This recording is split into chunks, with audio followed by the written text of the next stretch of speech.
माननीय सदस्य ज्ञानबहादुर शाही, समय 6 मिनट। त्यसपछि माननीय सदस्य टीका संग्रौला।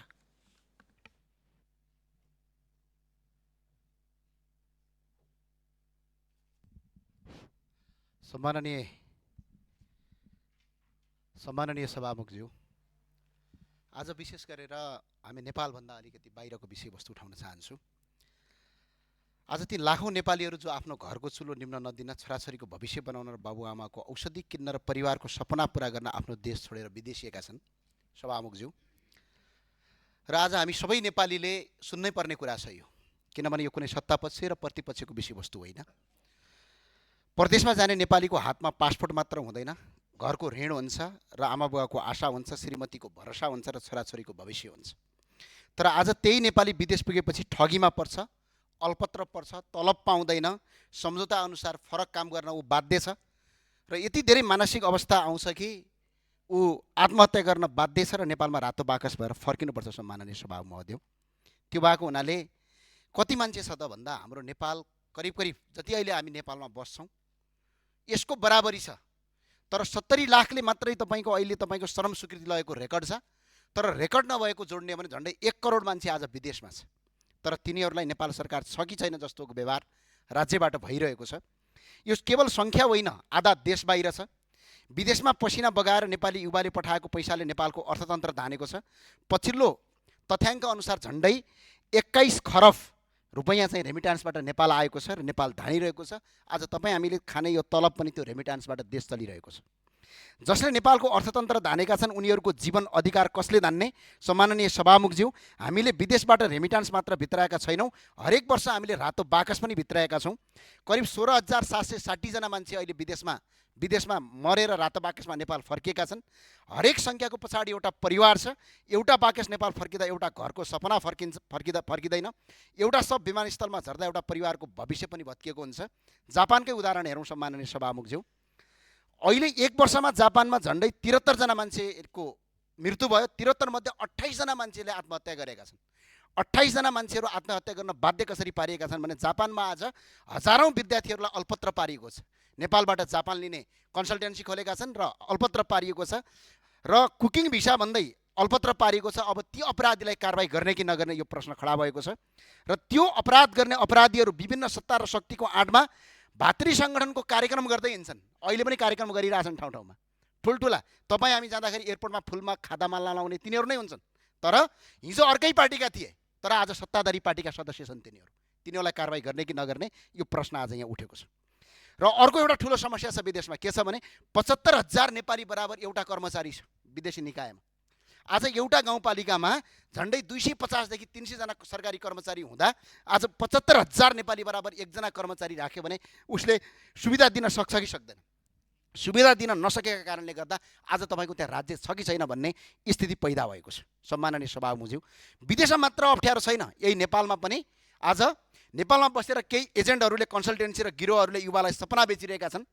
कुकको काम पक्का छ, कुकिङ भिसा सजिलै पाइन्छ, विद्यार्थी गएपछि काम सजिलै पाइन्छ, महिनामा यति लाख उति लाख भनेर तलबको व्यवस्था गर्ने, यस्ता आश्वासन दिने, घरको जमिन धितो राखिन्छ, ऋण लिन्छ, सुन बेचिन्छ, बाउआमाको कमाइ राखिन्छ। तर विदेशमा गएपछि न काम पाइन्छ, न भने जस्तो तलब पाइन्छ, न सम्झौता पाइन्छ। कतिपयको आज पासपोर्ट रोकिएको छ, कतिपय आज ठगीमा परेका छन्। त्यही भएर सम्माननीय सभामुखज्यू, आज यो संसदमा म अपिल गर्न चाहन्छु, यो सत्ता पक्षको कुरा होइन, यो प्रतिपक्षको कुरा होइन र यो संसदमा बोलेर यहीँ सकिने कुरा पनि होइन। यो संसदमा आज हामीले बोलिसकेपछि मन्त्रीको जवाफ चाहन्छु, जवाफ होइन काम चाहन्छु। र स्पष्टका साथ आज नेपालीहरू 1.5 लाखभन्दा बढी नेपालीहरू हरेक वर्ष ठगीमा परेका छन्। आज 1.5 लाखभन्दा बढी नेपालीहरू कसैले उजुरी दिएका छन्, कसैले उजुरी दिएका छैनन्। त्यसका लागि हामी सबै एकजुट हुनुपर्छ। सत्तापक्ष प्रतिपक्ष सब एकजुट बनेर एउटा संसदीय छानबिन समिति गठन गरियोस् र अपराधीलाई कारबाही गरौँ। कारबाही गर्न यदि राज्य सक्दैन भने राज्यले स्पष्ट भन्न सक्नुपर्छ कि मैले कारबाही गर्न सक्दिनँ। त्यो भएको हुनाले यो संसदमा बोल्ने मात्र विषयवस्तु होइन, यो हामीले बोलेर आज यहीँ टुङ्गिने विषयवस्तु होइन। एक छानबिन गरौँ। अहिले जानुस् त, हरेक गल्लीमा जानुभयो भने हरेक सांसदहरूलाई, तपाईँ सबै सांसद मानिसज्यूलाई थाहा होला, तपाईँको मोबाइलमा फोन आउँछ, मलाई यति लाख रुपियाँ ठग्यो, मलाई यो देश जान्छु भनेर ठग्यो। आज विदेशमा अल्पत्र पारिएको छ र तिनीहरूलाई कसरी न्याय दिने? अहिलेको वर्तमान कानुनले यदि तपाईँको अवरोध पुर्याएको छ भने हामी यही संसद हो, कहीँ भगवान विष्णुले गएर पारित गर्ने होइन, कुनै देउता भगवान आएर गर्ने होइन, यही संसदले कानुन पारित गर्ने हो।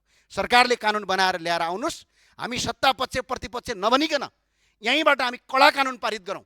अहिले जो कानुन छ त्यो कानुन एउटा बाधा र अडचन भएको अवस्था सिर्जना बनेको छ भने, होइन भने एउटा संसदीय छानबिन समिति तत्काल गठन गरियोस्।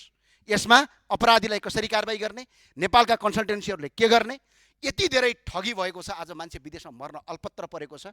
आज अल्पत्र परेका मान्छेको उद्धार भएको छैन। त्यो भएको हुनाले सम्माननीय सभामुख मार्फत यो सरकारले संसदीय छानबिन समिति गठन गरी हामी सबै एकजुट बनेर विदेशमा अल्पत्र परेका नागरिकको उद्धार गरौँ भन्न चाहन्छु र यो अपिल गर्न चाहन्छु।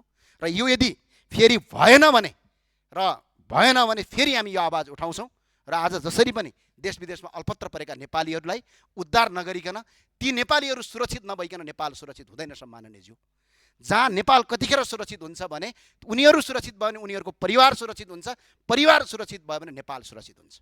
म यही अपिल गर्न चाहन्छु, यही अनुरोध गर्न चाहन्छु। संसदीय छानबिन समिति अब आवश्यक ठहरिएको छ, त्यो संसदबाटै संसदीय छानबिन समिति घोषणा गरियोस्। हस्, धन्यवाद। राज राई, समय 5 मिनट। त्यसपछि मान्य सदस्य ज्ञानबहादुर शाही।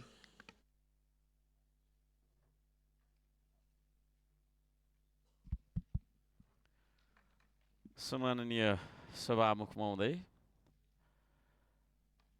बडो दुःखका साथ भन्नुपर्छ यथार्थ कुरा।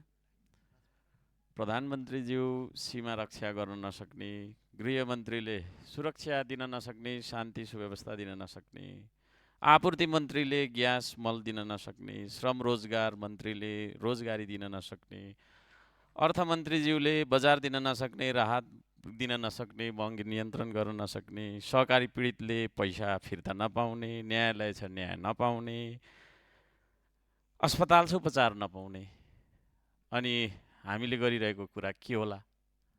What are we doing? के गर्दैछौँ हामीले? यो प्रश्न म लगायत सबैजनालाई सोध्न चाहन्छु आज। अब हामीले संसदमा बोल्छौँ, सरकार संसदप्रति जवाफदेही बन्नुपर्छ भन्ने माग हिजोसम्म राख्यौँ। हिजो खुसी लाग्यो, सभामुखज्यूले निर्देशन पनि दिनुभएको छ। आशा गर्छु हाम्रो प्रधानमन्त्रीज्यू आएर हाम्रो प्रश्नको, हाम्रो भन्नाले हाम्रो पर्सनल केही छैन, जनताको प्रश्नको उत्तर उहाँले दफावार दिनुहुनेछ। प्रश्नको उत्तर उहाँले दिनैपर्छ। सरकार संसदप्रति जवाफदेही बन्नुपर्छ, संसद जनताप्रति जवाफदेही बन्नुपर्छ। जवाफदेही नबन्ने हो भने हामीले गरिरहेको यो कार्यको कुनै अर्थ रहँदैन। यहाँ आउनु, बोल्नु, होइन? बोल्नु त हामी थुप्रो बोल्छौँ। आज पनि यहाँ थुप्रै हामीले बोलिसक्यौँ, 2 घन्टा 3 घन्टा भइसक्यो बोलेकै छौँ। तर यी बोलेका कुराहरूको सुनवाई कसले गर्ने हो र त्यो सुनवाई गरे अनुसार कार्य हुन्छ कि हुँदैन, यो पनि चाहिँ नि हामीले गम्भीर भएर यसको उत्तर हामी सबैले दिउँ, नेपाल सरकार लगायत हामी सबैले दिउँ।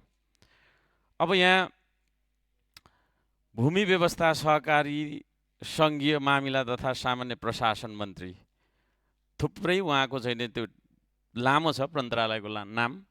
उहाँलाई म प्रश्न गर्न चाहन्छु, यो सभामुख मार्फत, संसद मार्फत उहाँलाई। सुनसरीको रामधुनी 7 मा 64 बिघा भन्ने बस्ती छ। त्यो बस्ती चाहिँ एकजना भूमाफियाले कहिले बस्ती नै नहेरिकन 3-4 चोटि मुद्दा नि जित्याएर बस्तीवासीले उसले आफ्नो नाममा पारेको रहेछ भन्ने कुरा आएको छ। त्यो बस्तीवासीले न्याय कहिले दिने हो?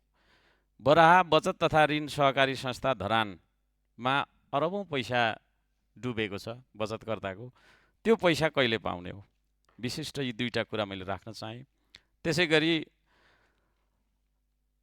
सुनसरी 1 लगायत देशैभरि हामीले योजनाका मागहरू, लिस्टहरू बुझाएका छौँ सम्बन्धित मन्त्रालयहरूमा। ती योजनाका ठेक्काहरू कहिले लाग्छन्? तुरुन्त लगाउनु पर्यो। कार्यविधि बनेको छैन, यस्तो बनेको छैन, उस्तो बनेको छैन भन्न पाउँदैन सरकारले। त्यो बनेको छैन र त बनाउनु पर्छ, होइन? यत्रो ठुलो तपाईँको चाहिँ नि बहुमत प्राप्त सरकारले यस्तो थिएन उस्तो थिएन भनेर चाहिँ नि सानोतिनो बहानाबाजी गर्न मिल्दैन। म सरकारलाई ध्यानाकर्षण गराउन चाहन्छु, ठेक्का अब धमाधम खोल्नुपर्छ। हुन्छ मात्रै भनेर हुन, धमाधम ठेक्का खोल्नुपर्छ। असारमा गएर तपाईँको चाहिँ हामीले असारे काम गर्नु हुँदैन। पानी पनि परिरहेको छ, त्यतिखेर कालो पत्रे लिएर अस्फाल्ट हामीले लगाइहिँडेको थुप्रो ठाउँमा देख्छौँ। काम नगर्ने ठेक्का तपाईँको चाहिँ नि गर्ने निर्माण व्यवसायीहरूलाई कारबाही पनि गर्नुपर्छ। त्यसमा पनि मेरो पार्टी तेरो पार्टी नभनिकन चाहिँ नि हामीले होइन तथ्यको आधारमा गुण र दोषको आधारमा चाहिँ नि कारबाही चलाइयोस् भन्ने माग पनि म गर्न चाहन्छु। यो कानुनी झमेलाहरू थुप्रै छन् विकासका लागि बाधक। हामीले चाहिँ नि जनताले हामीलाई डेलिभरी होइन विकासको चाहिँ नि तपाईँको चाहिँ नि डेलिभरी खोजेका छन्, तर हामीले चाहिँ कानुन मात्रै सोझाइरहेछौँ। यहाँ पनि थुप्रै छ, कानुन थुप्रो रहेछ यो देशमा, कानुन थुप्रो रहेछ। ती सम्पूर्ण कानुनहरूलाई चाहिँ नि सोझो कानुन, बुझ्ने खालको कानुन, या उता जहाँ जे लेखिएको भए तापनि भन्ने खालका कुराहरू हटाएर सामान्य तपाईँको चाहिँ नि वाक्यहरूमा सबैले बुझ्ने खालको कानुन बनाउनुपर्छ। म त्यसतर्फ पनि ध्यान आकर्षण गराउन चाहन्छु। र अन्त्यमा ताप्लेजुङ अस्ति म गएको थिएँ मुकुमलुङ पाथिभरा माताको दर्शन गर्नलाई। त्यहाँ सुके टारदेखि तपाईँको चाहिँ नि त्यो पर फेदीसम्मको बाटो खोला जस्तो रहेछ। बाटो बनाउँदै गएको, श्रमदान गर्दै गएको होइन, ढुङ्गा पास गर्दै खाल्डाहरू पुर्दै बाटो तपाईँको चाहिँ नि के अरे त्यो तरिकाले गयौँ। त्यो बाटो चाहिँ तुरुन्त बनाउनुपर्छ भन्ने ध्यान आकर्षण गराउन चाहन्छु। धन्यवाद छ। नमस्ते।